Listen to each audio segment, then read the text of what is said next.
Hello friends, कैसे हैं आप सब। तो डियर, आज की क्लास में जो है हम लोग सोशल साइंस के टॉप मोस्ट इंपॉर्टेंट एमसीक्यू को डिस्कस करेंगे।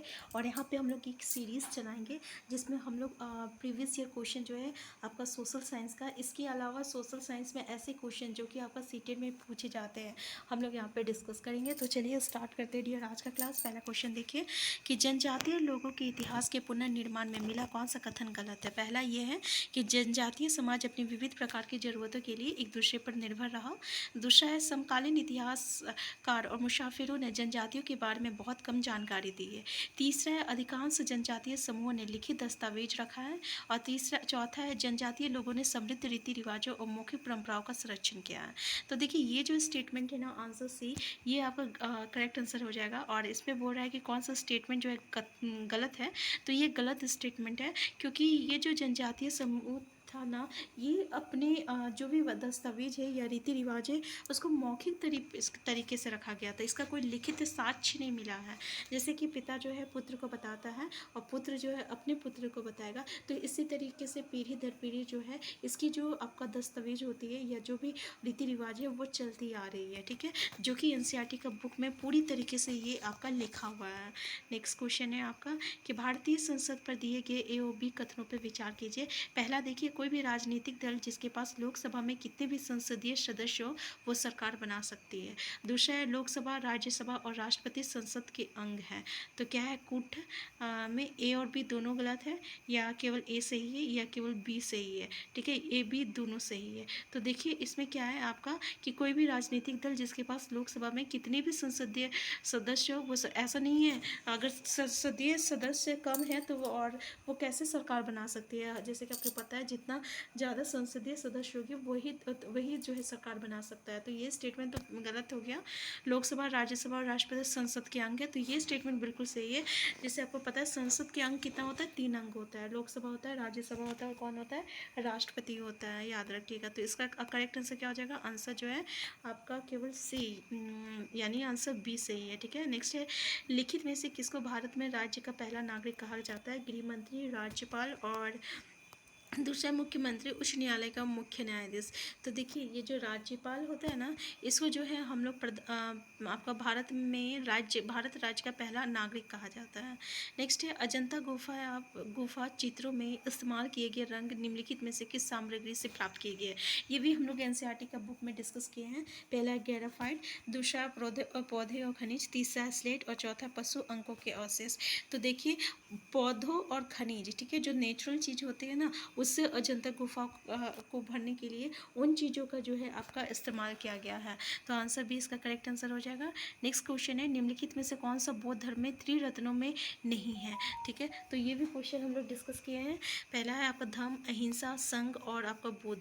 तो देखिए ये जो अहिंसा है ये आपका त्रिरत्न, जो बौद्ध धर्म का त्रिरत्न है उसमें नहीं आता है। नेक्स्ट है आपका तवा बांध क्षेत्र के स्थानीय लोग जो है 1990 के दशक में अपने जीवन यापन से जुड़े कौन से अधिकार के लिए संगठित हुए।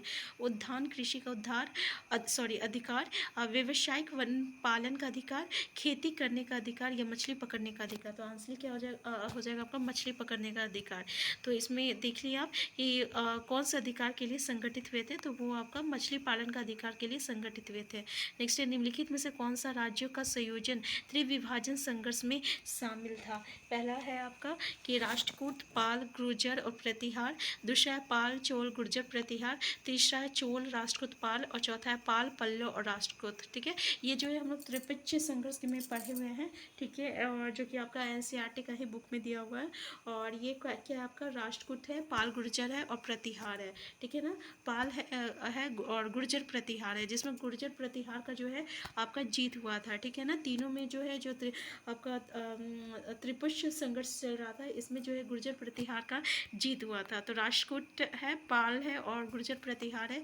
ये क्वेश्चन इंपॉर्टेंट है, इसमें से पूछा जाता है क्वेश्चन। नेक्स्ट है निम्नलिखित में से कौन सा स्थल जो है प्रागैतिहासिक चित्रकला के लिए प्रसिद्ध है।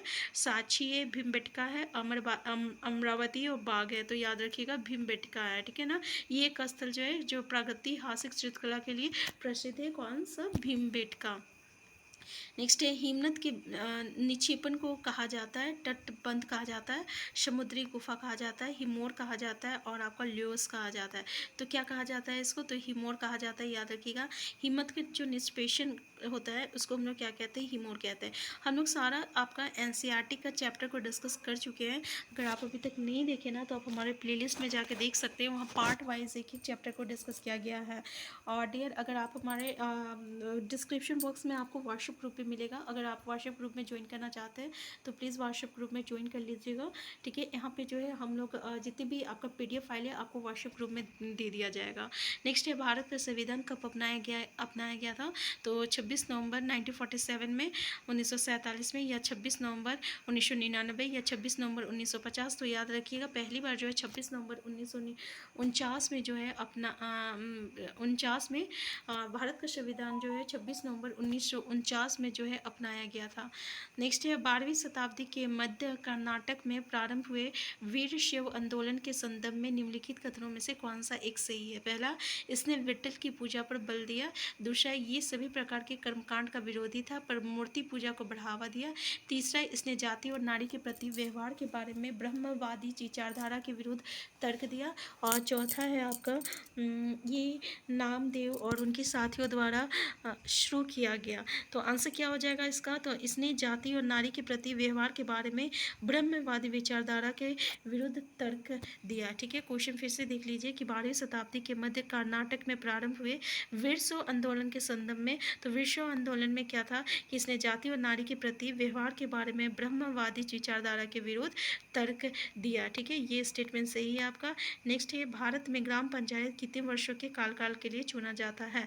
तो ग्राम पंचायत कितने काल के लिए चुना जाता है? पहला ऑप्शन तो है 4 है, दूसरा 5 है, तीसरा 3 है और चौथा 6 है। तो याद रखिएगा 5 साल के लिए जो है आपका चुना जाता है। नेक्स्ट क्वेश्चन है आपका कि लौटते मानसून के समय आर्द्र पवनें बहती है, घाटी से मैदान की ओर बहती है, स्थल से समुद्र की ओर बढ़ती है, समुद्र से स्थल की ओर बढ़ती है, या पठार से मैदान की ओर बढ़ती है। तो देखिए यहाँ पे समुद्र से जो है समुद्र की, सॉरी इसको हम बार बार ना समुद्र से समुद्र बोल दे, ये दोनों मिक्सअप करके हम बोल दे रहे हैं, ठीक है ना।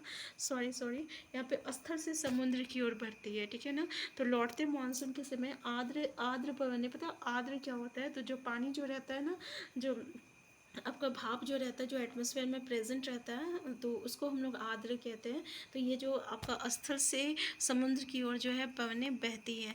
नेक्स्ट है आपका ऐतिहासिक स्थल वो है जहाँ अतीत की स्मृति शेष और अवशेष मिलते हैं, जहाँ उत्खनन के क्रियाकलाप होते हैं।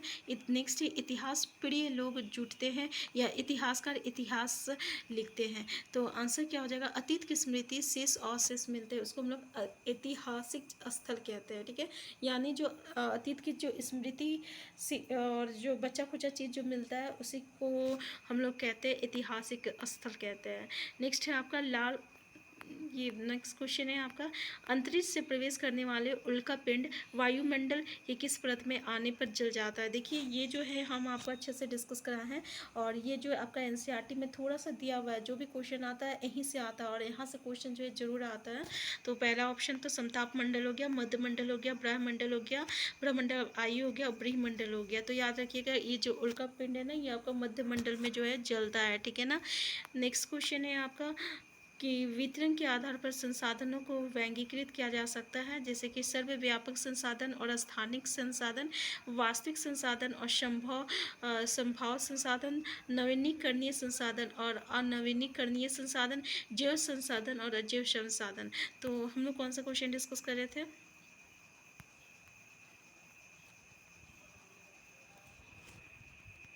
तो देखिए इसका करेक्ट आंसर क्या हो जाएगा आपका कि वितरण के आधार पर हम लोग संसाधन को जो है सर्वव्यापक संसाधन और स्थानिक संसाधन के आधार पर जो है हम लोग वर्गीकृत करते हैं। नेक्स्ट क्वेश्चन है भारत में अस्पृश्यता प्रथा के कारण निम्नलिखित में से किस मौलिक अधिकार का उल्लंघन किया जाता है? स्वतंत्रता का अधिकार, शोषण के विरोध अधिकार, संवैधानिक उपचारों का अधिकार, समानता का अधिकार। तो याद रखिएगा समानता का अधिकार, ठीक है। राइट टू इक्वालिटी हम लोग कहते हैं। तो भारत में जो अस्पृश्यता जो प्रथा है ना, इससे जो है हम लोग जो राइट टू इक्वालिटी की हर किसी को आपका एक समान अधिकार है, इस चीज़ का हम लोग उल्लंघन करते हैं। जैसे कि अगर कोई बोला जाए कि मंदिर में जो है मुस्लिम को नहीं घुसना चाहिए, तो इससे क्या होता है, राइट टू इक्वालिटी जो रहेगा आपका भंग होगा, ठीक है ना। तो आंसर क्या हो जाएगा आपका, तो आंसर हो जाएगा आपका समानता का अधिकार, आंसर 4 जो है ये इसका करेक्ट आंसर हो जाएगा। नेक्स्ट क्वेश्चन है आपका, नेक्स्ट है भारतीय संविधान की व्याख्या का अंतिम अर्थ निर्णायक किसे माना जाता है, न्यायपालिका को, अटॉर्नी जनरल को, भारत के राष्ट्रपति को या संसद को। तो आंसर क्या हो जाएगा, तो इसका आंसर हो जाएगा आपका आंसर ए हो जाएगा, न्यायपालिका को। भारतीय संविधान की व्याख्या का अंतिम अर्थ निर्णायक जो है हम लोग किसको मानते हैं, तो न्यायपालिका को मानते हैं। तो डियर आज का क्लास हम लोग यहीं तक रखते हैं, ठीक है ना। ये आपका सीरीज़ चल रहा, तो ये सीरीज़ का फर्स्ट क्लास है। नेक्स्ट क्लास में हम लोग नेक्स्ट 20 क्वेश्चन को डिस्कस करेंगे। अगर चैनल में नए हैं सबसे पहले चैनल को सब्सक्राइब कर लीजिएगा। वीडियो हेल्पफुल होगा तो प्लीज़ लाइक शेयर करना मत भूलिएगा।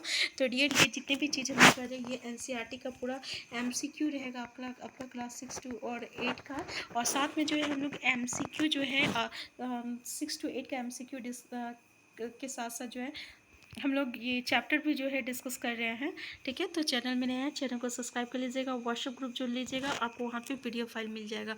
हम फिर मिलते हैं नेक्स्ट क्लास में। Thank you.